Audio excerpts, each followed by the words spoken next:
What is going on, guys? Happy New Year, Happy New Year, Happy New Year. My name is Cass. I run digital marketing campaigns in the e commerce, in the entertainment fields mostly, in real estate, in the service business, all over.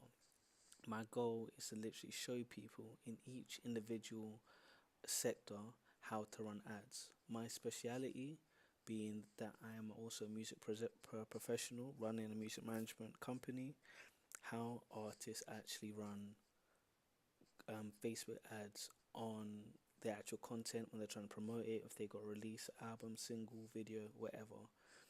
I'll be going through the step by steps that I actually do my um, creation process. So how I actually where I get my data from. Why do I do this objective? Why do I do this? Why do that? You're literally gonna see everything. There is nothing on YouTube at the moment that's actually catered for artists. I thought, why not? Let me offer some value and give somebody some give all you guys, should I say, some insight onto how you do it. Right now on the screen, one of my clients, Maron Addis, she's an amazing R&B singer. I'm going to be using her account as a demo, as it were, just to show you how the process would work when you set yours up. If you don't actually have a Facebook Business Manager account, if you're using Boost, the Boost button or the promote button on Instagram and Facebook, please guys stop. This is the only way I advise anybody to do Facebook ads, because the reason why, when you're doing the boost and the promote button, you're not getting all the data back as much as you can on this.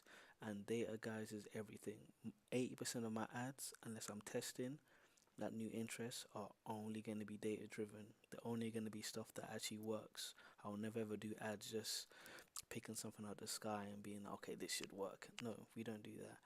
So what I'm going to be showing you is how you can use real data that you would have received if you do have Spotify analytics, where you obviously can see all your listeners and stuff like that, or even if you can do it from Instagram, anywhere where you actually have data where your top, you can see at least your top 5 places. So what you want to do, this is the home screen. So at the moment, we've only spent in for today £6.29, and look at the different.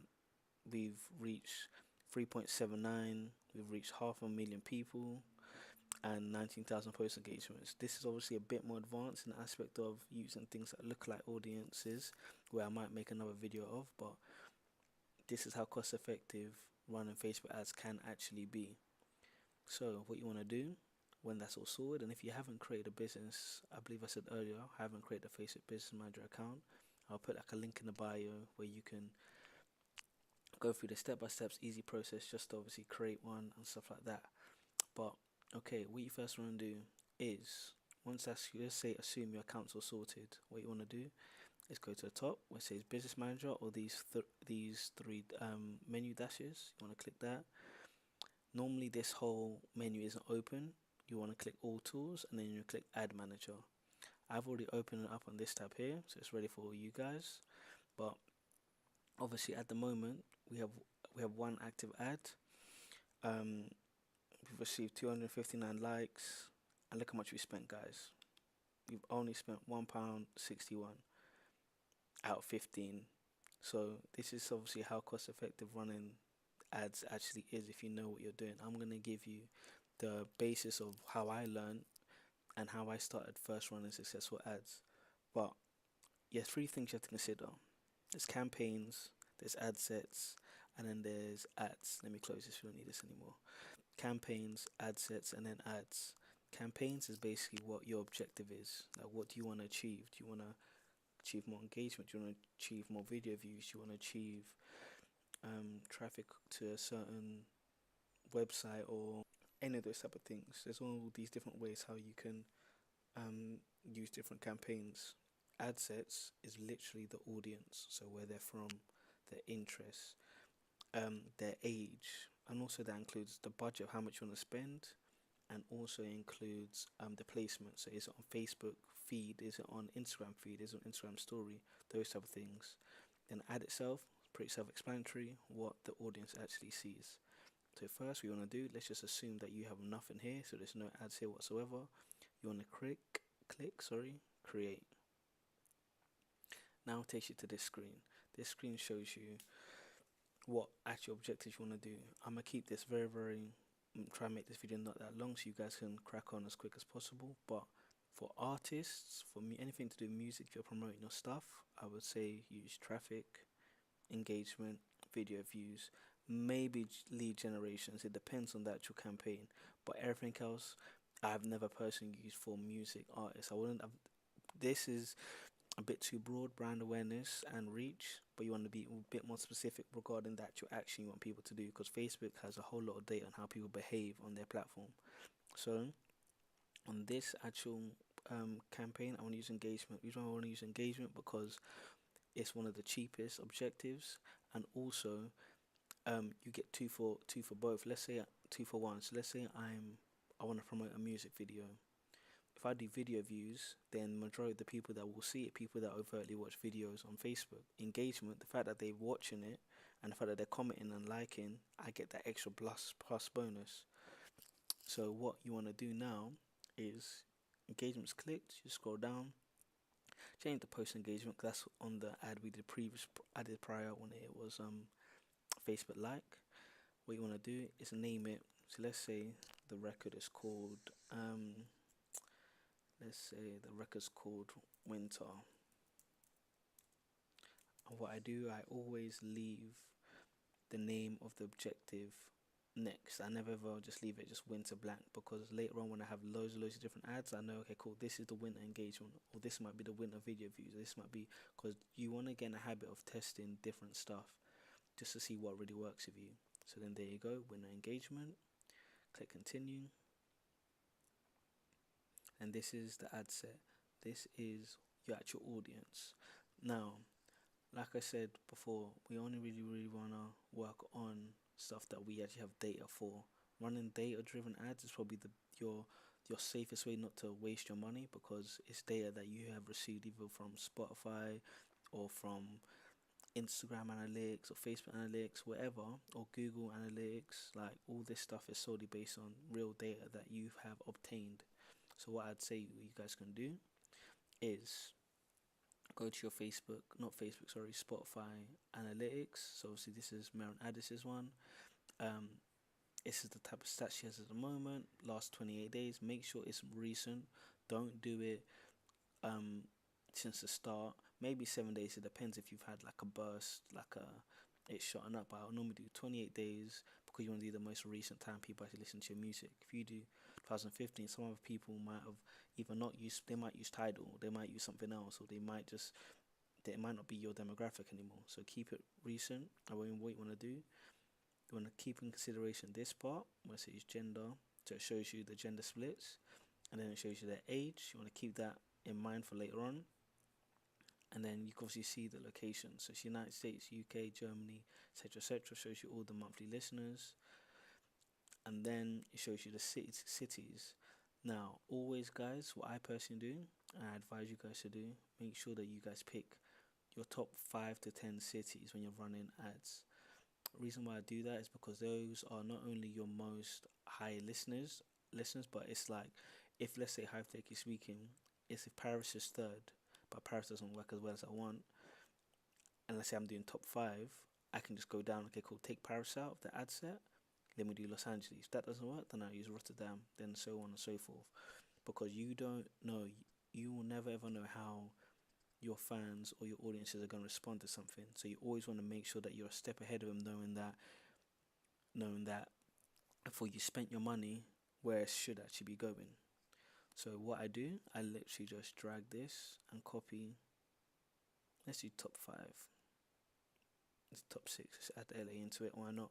And then simply copy paste. That's Command C or Control C. I believe I haven't used Windows in ages, but I believe that is. But you want to go to spreadsheet, or I've already copied this prior, ready for the video. But you want to go to either spreadsheet, you want to go to a Google Doc, or any type of copy and paste notepad or whatever you use, and literally just copy and paste. And then what you want to do, you want to highlight the city. So sorry, this one here. Sorry, the siren distracted me. Apologize. You want to copy your top 6 and go straight back onto Facebook, and then what you want to do before you add it onto here, guys, you want to change this. Change the people who live in this location, like another little nugget. You don't want to leave it everyone in this location, because everyone in this location would be way too broad in the aspect of everyone in this location could not necessarily mean they're from London. They could be people that was visiting, or people that was just stopping by for like a day or two. You want to make sure that's people that live in this location. So let's take out United Kingdom, then let's copy that in, so this will pop up. Then what you want to do is select cities, towns, match locations, double check it's the same place, so it's Sao Paulo. Yep, all good. Add 6 locations, and there you go. We have our locations for our top 6 places. What I was mentioning before about lookalike and custom audiences, this way you'll do it, but I might do that another video depending on the response and if people need a bit more help. But that's a bit more advanced, but let's just keep it very, very basic. You guys can get yourself a very good introduction to how to do it. Okay, cool. So on the right, it shows you the potential reach, so how many people actually are in this said audience, and shows you the estimated. These are all just estimated based on Facebook's data and stuff like that. What you want to do is, here is the age. You want to go back onto Spotify, scroll back up to age, which is here, and then see where the highest age is. So it looks like it's from 18 to about 34. So what you want to do, literally go back to Facebook and do 18 to 34. Remember, data-driven ads always work the best. So our 55 million has gone down to 28 million. So what you want to do, you want to progressively cater your audience to the data you already have. And then mix. It depends on the actual record, because if you're making a record that you only want to show women, or if you're like a certain artist where your music only caters to women or only caters to guys or whatever, then obviously it's up to you. Obviously I don't know what music you guys are making, but you obviously do have that option. Languages I would leave, because music is very, very, it's a universal language in itself. If you're like trying to sell a certain product, or you need people that actually to read at your caption or whatever, then you might want to change that, but I would leave that blank. And then here you go, the targeting. This is where you can pick what type of interest you want to put this ad in front of. Meron Addis being a R&B singer, I'm obviously going to go with R&B acts. So let's start with Lauryn Hill. So Lauryn Hill, she has 1.6 million users on Facebook and Instagram. So I click on that, and on my 28 mil goes down to this. Obviously, it's going to go down to that. Whilst we add more people, you'll see it obviously rise up. What you can do, if you don't know who else to pick, but you just want a more of idea, click suggestions. It shows you other things. So I always would put on contemporary R&B, because it's pretty large demographic, pretty large group, and also it crosses over a lot. And then if I was to pick, I don't know, let's do TLC. Meron makes more like old school nostalgic sounding music, so let's do 90s stuff. Let's add Usher, and then you don't want to pick too big of an audience, guys, because you don't want your budget to, it depends what you're doing. If you're testing, then bigger the better, but if you're being specific with data, you don't want it too big, in my opinion anyway. And let's add one more. Who should we add, guys? Let's add Kalani. So these are your groups. What we can do, another little nugget, let's say for example I want to put this ad in front of people that use Spotify, and I'm running a stream now on Spotify. You obviously want to put that in front of people that use Deezer or Apple Music or Tidal, because they don't use the platform, so it's useless to them. What you want to do, click narrow audience and then type Spotify.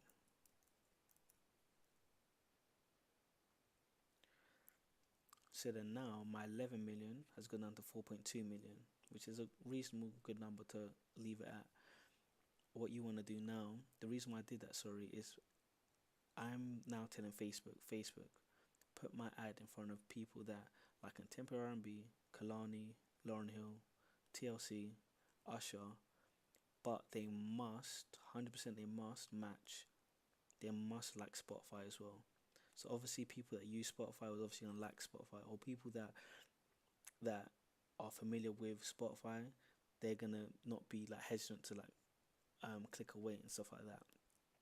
Okay, so that's your actual targeting all sorted. What you want to do, guys, is maybe when you have you start a new account, that this right here is going to be ticked. Please, guys, untick it. When it's ticked, it makes your audience this big. That's basically Facebook is basically this tick basically means, okay, these are my 5 interests, but if you think you can find me cheaper engagement, do so. That being said, that means that your ad can be in front of people that don't really fit your actual sound or your video or whatever content you're trying to promote. So make sure that's unticked. You can either save audience. Save audience is good when it comes to like dealing with customized audiences linked in with Facebook pixels and lookalike audiences. So that's another video because it's pretty extensive, but I'll leave that for now. Or you can save it if you want to future use it, or if you want to edit it later on, be like, you know what, let me try one with just men and one with just women and see what does better. Because like I said earlier, you never know how your demographic is gonna respond to your records. Okay, so scrolling down, you have automatic placements, edit placements. I always edit placements. Reason being, if my content is formatted for, let's say, Insta story, I don't want to have like a square video on Instagram, because if I scroll down to Insta story here, you see the example they give you is obviously square.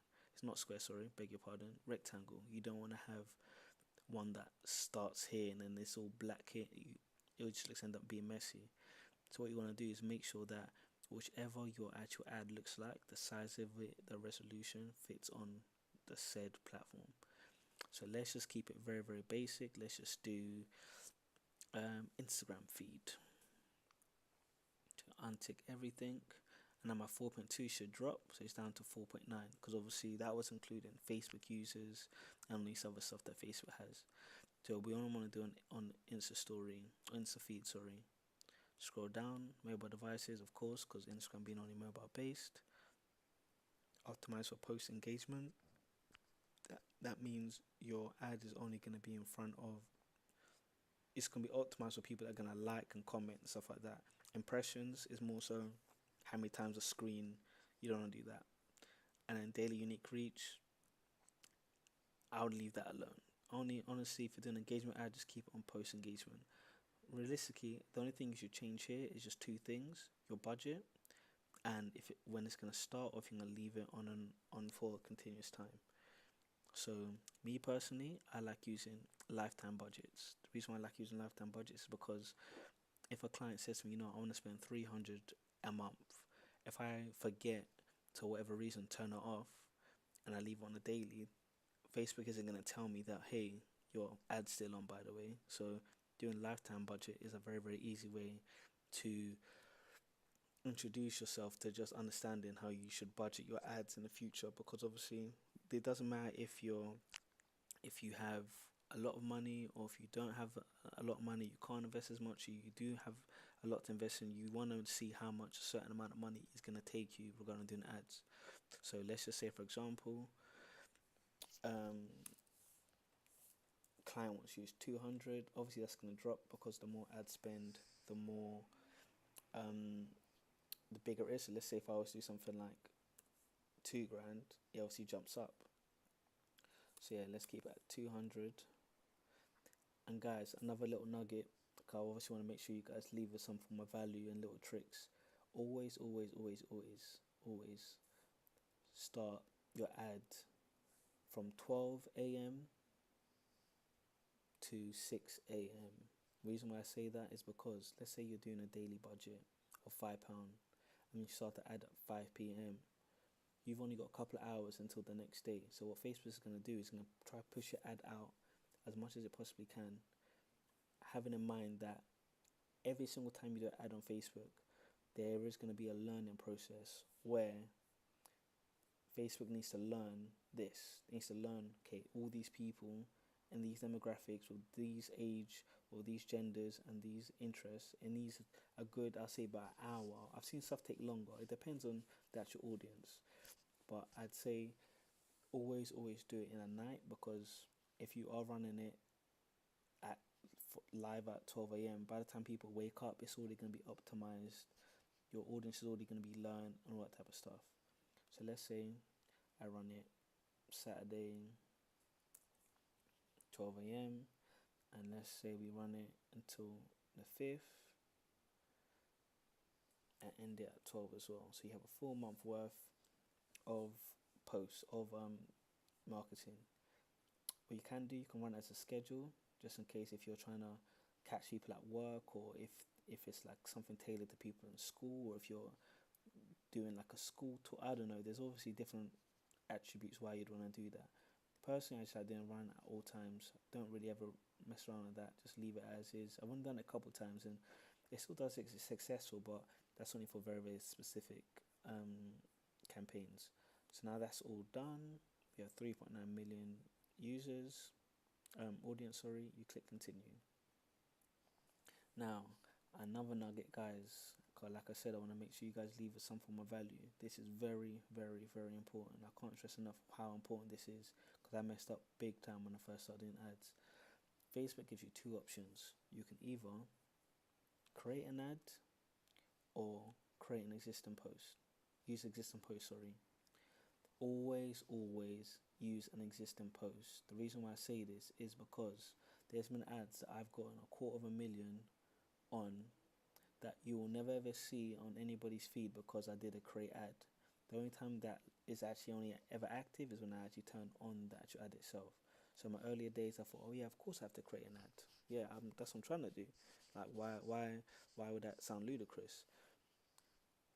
If you use existing post, all the social proof, all the views, all the comments, all the likes, all the share, not necessarily shares because that's obviously Facebook based, but all of that stuff will always be there. If I have to do an ad and I get 100,000, which I normally do, I get 100,000 views on video.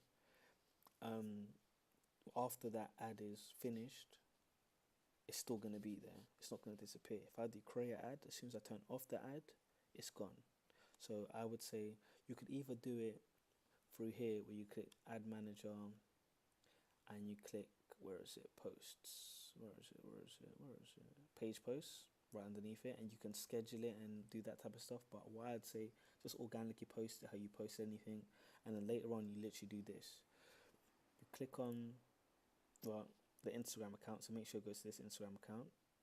You select the post. It's going to show you Facebook page or it's going to show you Instagram. This is like a new update. Before then we used to do that. It just literally used to be like a drop down menu. You click on the ad. Either way, select post. Where are we doing this? On Instagram, I believe. Instagram, let's pick, what do I know is a video? This is the video. Oh, it has video right there. And click continue. Then what happens, you see obviously how it looks like on your Instagram feed. Obviously if you use more than one, it shows you more than one how it looks like. You obviously don't have to add a caption because the caption is default by whatever you used prior. And then call to action. Call to action is literally where you want people to go to after they see the ad if they want to click on it. With video views, you have like watch more and stuff like that. But with engagement, unfortunately, engagement ads, these are the only options they give you. I always just do learn more, and then I can't remember what the actual YouTube link to this video is, but let's just type youtube.com, or let me not do that, let's just do meronaddis.com. Okay, the reason why I actually want to keep that there, or why it's obviously required, because putting an ad in front of somebody without an actual goal would be pointless. So if I was doing this ad and I wanted it to go YouTube to get more YouTube views, if I wanted to also do Google AdWords, which is obviously another ball game in itself. Google AdWords on actual Google and YouTube, but then I want to do one on Facebook that sends people to YouTube. This is obviously how I can do it. Obviously learn more. A Facebook pixel, I will be doing a video on that because it's super important. The reason why I put meronaddis.com A little breakdown of what actual Facebook Pixel is. A Facebook Pixel is a backend coding that you can literally copy and paste or code in if you are familiar with it. Pardon me. A Facebook Pixel is literally some code that Facebook gives you that you can put in the back end of your website. What the Facebook Pixel does is track people's behavior. You can add individual custom pixels on different pages. Like for example, if on one page I have a show that I'm promoting, and on another page I have a EP that I'm promoting, on another page I have, I don't know, a competition.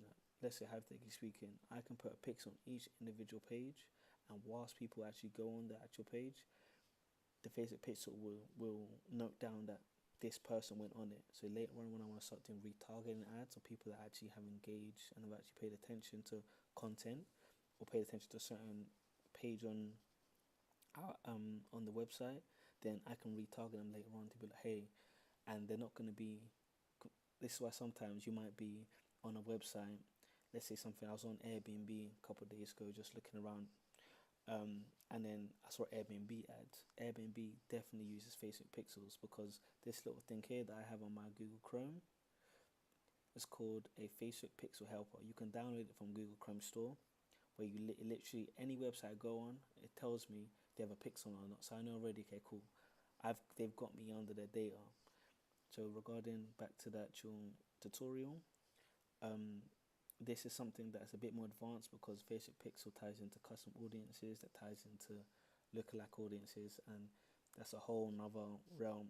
But this whole video that you just sat in and obviously watched, this is probably the easiest way that you guys can actually gain traction and gain real viewers, real engagement, real people that actually like your music, that actually watch your music. Apart from that, I don't think there's nothing else.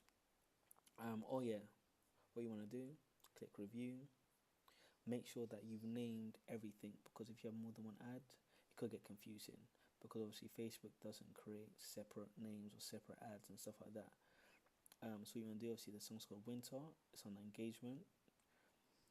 Let's say that's my age group. I might do a / Spotify top 6, and then I might add the actual interest. So it might just be like R&B artists, and then here you name what actual ad is. So it'll be like Winter music video, and then once you're ready, you click confirm. I'm gonna click confirm on this. I'm gonna delete the ad because it's not an ad that we're actually running. I'm gonna use this as a tutorial. Click confirm. This will pop up. Give it a second. Okay, so then this will pop up, and then you'll see it. Winter engagement in review. Take some time for Facebook to actually accept it and actually have it live, especially if you've got a new account. So if you do have a new account, give it like a good hour or two, just so before you actually would want to do it, because obviously because in the actual ad set, let me quickly show you. You go back in here.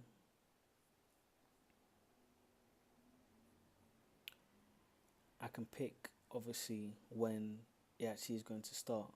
So obviously, if you do it prior, let's say I run this whole ad at 9 p.m.